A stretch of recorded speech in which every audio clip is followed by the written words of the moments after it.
আমি তো শখ করে কিছু ভিডিও রিল বানাই, তবে আমার যে ভিডিওগুলো কারোর উপকারে আসতে পারে সেটা জেনেই ভীষণ ভালো লাগছে।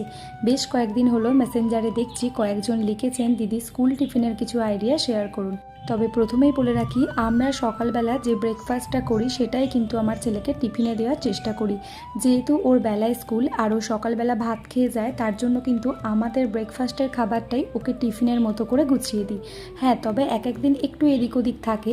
তো আজকে চলুন আজকে একটা দারুণ হেলদি ব্রেকফাস্টের রেসিপি শেয়ার করব। এর আগে আমি অ্যাভোকাডো নিয়ে ভিডিও বানিয়েছিলাম, তবে সেই অ্যাভোকাডোটা কিন্তু আমাদের এলাকা থেকে নিয়েছিলাম। সেখানের অ্যাভোকাডোটা কিন্তু একেবারেই ভালো ছিল না। তো এইটা কিন্তু অনেক দূর থেকে এসেছে, মানে বেশ কিছুদিন হলো বাবা মা বাড়ি ফিরেছে আর ব্যাঙ্গালোর থেকে দাদা বেশ কিছু অ্যাভোকাডো পাঠিয়েছে। তো সেটা নিয়েই আজকের ব্রেকফাস্টটা বানিয়েছি। যারা আমার ভিডিও দেখেন তারা হয়তো জানেন এর আগে আমি অ্যাভোকাডো টোস্টের ভিডিও দেখিয়েছিলাম, তবে আজকে কিন্তু একেবারেই সিম্পল রেখেছি। শুধুমাত্র অ্যাভোকাডোগুলো এরকম পিস পিস করে কেটে নিয়েছি, উপরে লবণ আর বেশ কিছুটা লেবুর রস দিয়ে দিয়েছি। এটাও কিন্তু খেতে এরকম সিম্পলভাবে দারুণ লাগে।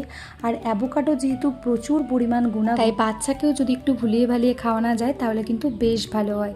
তো আজকে টিফিনটাও এটাই দিয়েছিলাম, অ্যাভোকাডো। আর যে পাস্তাটা বানিয়েছিলাম সেটা আটার পাস্তা বানিয়েছিলাম। তো টিফিন আইডিয়াটা কেমন লাগলো অবশ্যই জানাবেন। আর এরকম সুন্দর সুন্দর ভিডিও দেখার জন্য চ্যানেলটি সাবস্ক্রাইব বা ফলো করে আমার পাশে থাকবেন। ধন্যবাদ।